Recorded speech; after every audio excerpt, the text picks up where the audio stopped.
So if Vegas was really truly in full recovery mode, would this big giant Las Vegas based company be looking to sell off their assets in town, hopefully expand out to other markets, get a foothold in the Japanese market and move everything into sports betting? Apparently they would.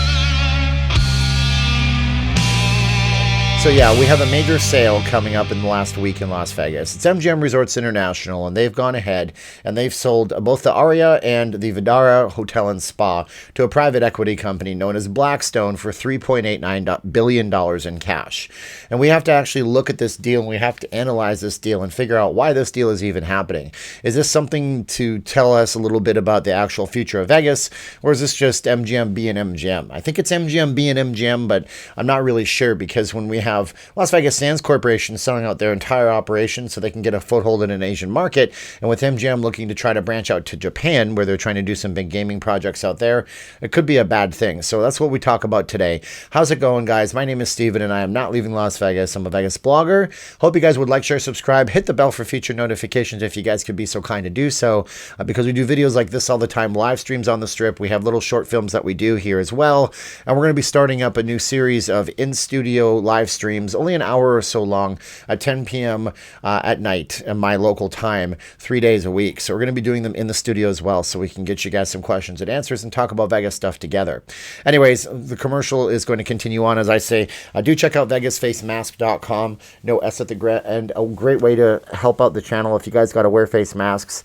So many variants flying around. My wife, Sweet Caroline, makes these. They're 2 for $25. They ship for free in the United States. We have lots of patterns, we have solid colors, but it's only 2 you'll ever need if you have to wear a mask. And if you feel comfortable wearing a mask, that's good for you. And if you don't, then that's good for you too.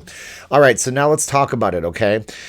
So if the Vegas Renaissance is really happening, then why is it that companies like Las Vegas Sands Corporation sold the Palazzo and the Venetian? And why is it that MGM Resorts International recently decided to sell the Aria and the Vdara Hotel Casino for so much money? The deal is simple, but it's not simple, but it's simple in terms of Vegas deals, okay? They're selling the Aria and the Vdara. Before they do that, and sell that for $3.89 billion cash, they have to go ahead and they have to buy out a partner in City Center that they have called Infinity World. I know it sounds like a place where you'd buy a car, but it's not. Infinity World owns 50% stake in City Center. So MGM now has to pay $2.1 billion cash to Infinity World to buy them out. And then they can go ahead and pay that cash.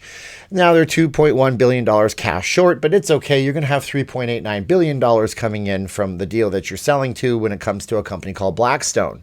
Blackstone already owns several things in Las Vegas. They already own the Bellagio. They own the MGM Resorts property. They own also the Mandalay Bay property, and they also own the Cosmopolitan, by the way. So they're becoming a major key player in terms of real estate ownership. But Blackstone doesn't operate any kind of hotels. And what it means is that they're not operating these hotels. They have hotel operators. They're like, we're a real estate company. We don't do the gaming thing. So that means that MGM Resorts is going to actually stay in the properties, and while they're in the properties, they're going to run them, and they're going to pay $215 million a year in rent towards Blackstone. It's called a lease back option. So it's like, imagine you had your house is worth a lot of money, and somebody wants to buy up every property on your entire block because they want to own all that valuable property, and they say, great, don't worry, you can stay in your house.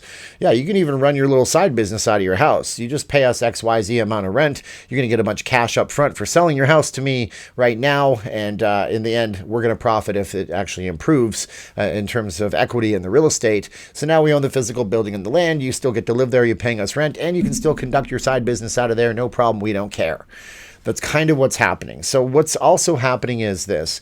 MGM Resorts is betting on the fact that a lot of different states, after a Supreme Court ruling, I think it was either last year or the year prior, said that in Atlantic City, New Jersey, you could have casino, sports books and sports betting. So now they say that when a Supreme Court ruling hits the entire land, if you're not aware of how this works, in the United States, you have the Supreme Court that's above all other courts and jurisdictions. When a Supreme Court ruling goes one way, that means that other states will challenge to try to to legalize sports betting, and they'll refer back to the Supreme Court that said in Atlantic City it's totally fine, and we're also doing it in Nevada. So since that happened, MGM is looking at it like, well, you know what? We have properties in Michigan. We have other things that we own in other parts of the country.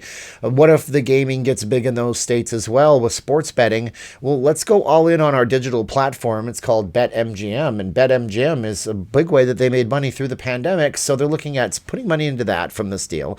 They're also looking at Japan. Japan has been trying to open up gaming. They have a big old project in Japan. I think it's in Osaka or somewhere like that.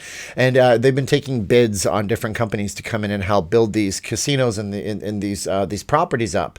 So they're also looking for that kind of equity there. It's transferring and trying to grow internationally and grow themselves and make money in a different market. But what I wonder out of this whole entire deal, and what I'm hypothesizing here, is that, like, what is happening in this market right now? Is the real estate market in Las Vegas not on the Strip commercial-wise where it should be?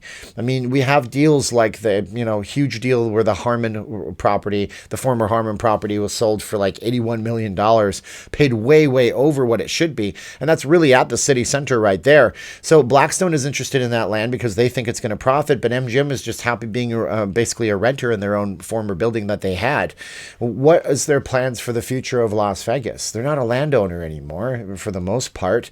Are they going to stay here? Are they going to pull out? Because once Blackstone owns the property and MGM has a leaseback deal, that leaseback deal ends.